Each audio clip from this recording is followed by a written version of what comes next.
Hello，大家好，我係 Candy。呢幾日打開手機睇新聞，心情係咪都有啲沉重？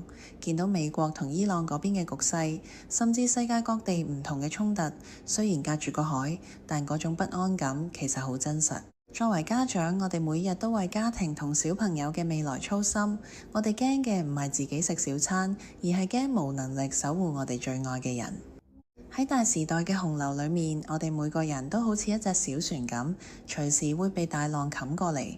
其實呢種亂世嘅感覺唔係第一次發生。全球最大對沖基金創辦人 Ray Dalio 喺佢本書 Principles 裏面早就講過，歷史係有週期嘅。我哋正處於一個債務高企、貧富懸殊同埋大國博弈嘅週期尾端。簡單嚟講，以前嗰種求其買層樓、買隻股票就長升長有嘅日子，可能真係要暫時放低。網上好多財經網紅最近都成日提大家要現金為王或者分散風險。局勢咁亂，資產係咪應該全部放銀行或者買黃金避險？呢個係好多香港人嘅疑問。但全部放銀行，通脹會慢慢侵蝕購買力；全部黃金升咗咁多，會唔會重大風險？咁我哋普通家庭可以點做？其實越係動盪，越要回歸基本步。Ray Dalio 提倡嘅全天候策略 All-Weather Portfolio 核心就係4個字：動態平衡。對於我哋做父母嘅嚟講，我會建議將資產分成3個籃。第一個籃係保命錢，隨時拎得出嘅流動現金。呢筆錢係即刻用得着嘅現金或近現金，專門應付突發事件。原則係保本加隨時提取。對父母嚟講，呢個係家庭嘅安全氣囊，確保動盪時期唔會因小事而動搖大局。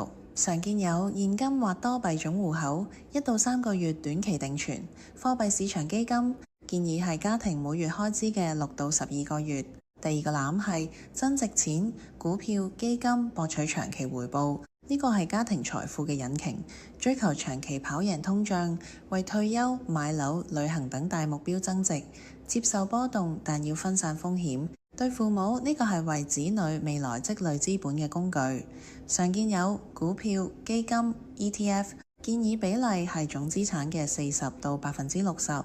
但最重要，亦係好多人忽略嘅第3個籃，托底錢。呢個籃唔係用嚟發達，而係家庭嘅穩定器，例如債券同固定收益嘅工具，或者係專門為仔女教育設立嘅信託。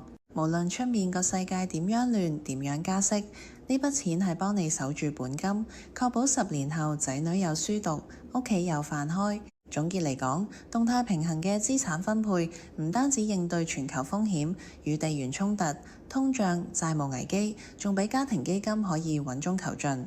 投資講到底唔係為咗贏幾多錢，而係為咗令我哋喺夜晚可以瞓得安樂。世界局勢我哋控制唔到，但我哋可以控制自己嘅心態同埋我哋嘅準備。